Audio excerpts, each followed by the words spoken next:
السلام عليكم ورحمة الله وبركاته، اللهم صل وسلم وبارك على سيدنا محمد وعلى آله وصحبه أجمعين. ازيكم يا حبايبي عاملين ايه؟ يا رب تكونوا بخير.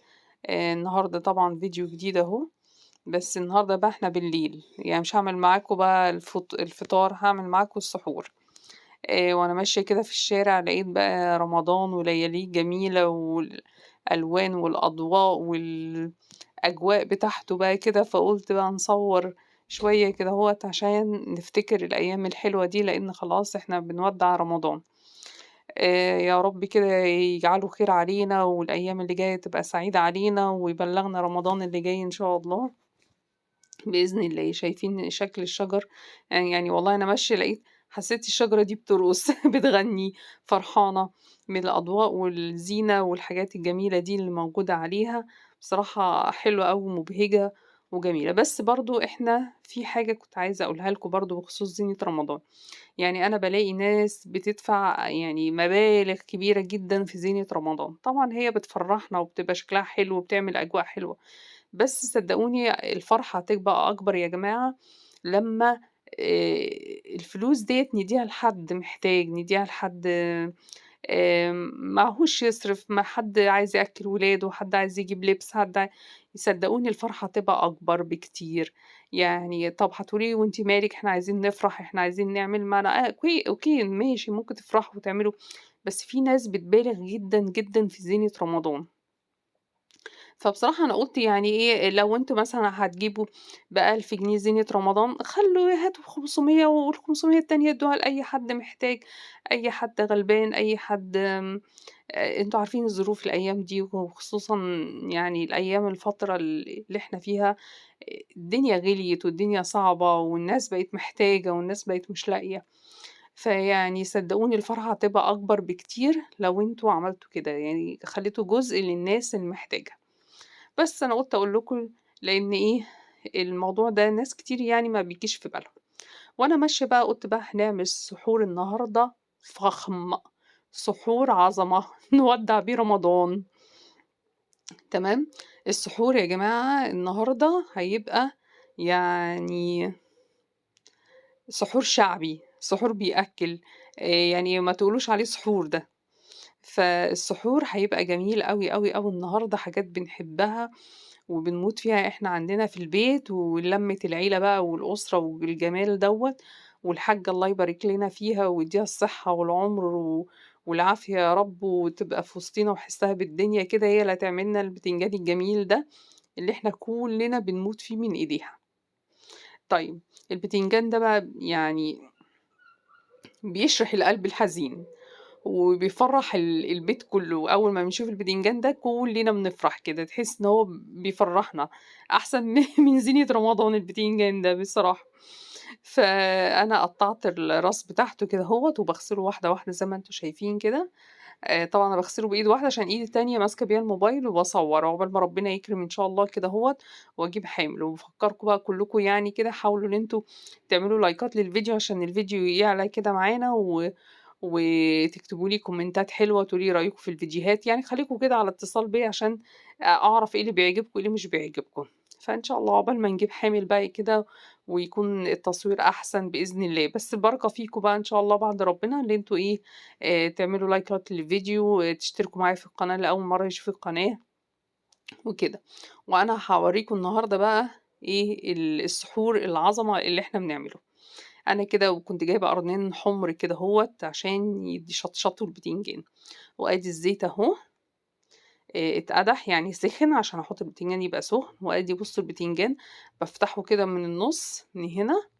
طبعًا كل واحد بقى بيبقى ليه طريقة في عمايل الأكل، وأنتم بقى كل واحد يجرّب الطريقة بتاعة التاني، واللي تعجبه طريقة أو ممكن يغيّر أو ممكن يجدد في أكلته، أو ممكن أنا أعمل حاجة إضافة، أنتم تعملوا إضافة، أدينا بنتعلم كلنا من بعضنا.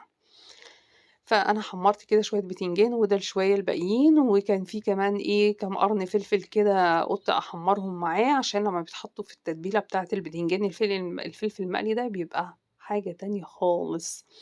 كده أهو البتنجان أهو حطّيته، هاسيبه يبرد بقى شوية عقبال إيه، عشان نعرف نفتحه كده ونتبّله من جوّه. ودي بقى الخلطة السحرية بتاعة الحاجة الطماطم والفلفل والثوم والليمون والخل والملح وكمون، وسيبكم من ده كله بقى، كفاية نفسها الحلو اللي هي بتعمله لنا ده. كده بتضربه في الكبة اهو. بقول لكم شوية بتنجان، والله الحاجة دي لو فتحت محل بس باعت فيه بالبتنجان دي، شوفوا الدقة دي اللي بتجننا. لو فتحت محل بس عملت فيه البتنجان ده، يعني هنكسب دهب، لان بصراحة البتنجان هي بتبقى عاملاه ومدياله حقه وبينزل. بصوا كده، شايفة هي بتحط الدقة في قلب البتنجان ازاي؟ هو البتنجان ده اما بناكله بينزل في قلبنا كده، مش في معدتنا. والله جميل. يعني ممكن نسيب اي حاجة مع البتنجان معمولة وناكل البتنجان هو، يبقى دي الاكلة بتاعتنا. فاحنا بنعشقه ونحبه وبنموت فيه من ايديها، ربنا يخليها لنا يا رب. مفيش حد فينا بيعرف يعمله زيها ابدا بصراحة، حاولنا والله. فكده هي بقى بتعمله وبتحشيه، وبيستنى بقى كده هو في التلاجة شوية عقبال ما هعمل بقية السحور. انتوا هتشوفوا بقية السحور بقى ايه، يا نهاري، يا نهار ابيض على بقية السحور، روعة. انا عايزاه اقول لكم ان احنا كلنا السحور ده لما خلاص بطننا دي بقت على الاخر فعلا. ويعني كفايه اللمه وكفايه يعني الجو، الاجواء بتاعه رمضان واجواء السحور بتبقى غير اي اجواء تانية بصراحه. ما تفهموش ايه اللي بيحصل. فعلا رمضان بيبقى مبارك وكريم وشهر الخير وشهر البركه وشهر اللمة. وربنا يا رب يعني مش شرط ان احنا نعمل عزايم بقى وحاجات كبيرة وكده، لكن لا، الحاجات دي بتفرحنا اكتر والله من اللحمة ومن الفراخ والحاجات دي. فكده اهو البتنجان خلاص اهو اتحشى كله. بس بقى هنلاقيه حلاوته اللي انت تقعديه شوية في التتبيلة. ليه؟ علشان يشرب من التتبيلة، وكل البتنجانية تبقى واخدة من التتبيلة والليمون والطعم المزز والخل والحاجات دي كلها، تقعديه شوية في التلاجة. تمام، او ممكن تسيبيه برا التلاجة، المهم ان هو يقعد شوية كده بالتتبيلة بتاعته، علشان التتبيلة تدخل في كل حتة في البتنجانية. وبعد كده الفلفل المقلي ده برضو هيتحط عليه شوية تتبيلة، وهيتحط على الفلفل كده. وانتوا هتشوفوا طبق البتنجان دلوقتي هيبقى ايه، عظمة عظمة عظمة. يعني والله مش قادرة اقول لكم، الناس بتطلبوا منها مخصوص البتنجان ده. يعني انا نفسي بقول اديني سر الصنعة مش عايزة اديهولي. فبصراحة هو النفس يا جماعة، هو النفس، وهي بتعمله بنفس حلوة وبنفس راضية كده، فالنفس بيبقى حلو.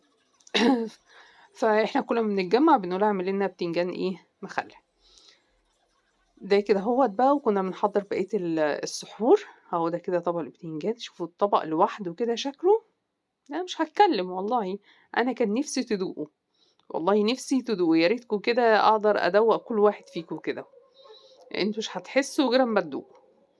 ده كده كان بطاطس مقطعينه صوابع كده وبيتحمر، وكم واحدة كده شيبسي كده للولاد بيحبوه، وطعمية، جبنا عجينة طعمية وبنقليها احنا في البيت علشان تبقى سخنة، لان عقبال ما بنجيبها وبنحضر وكده بتبرد.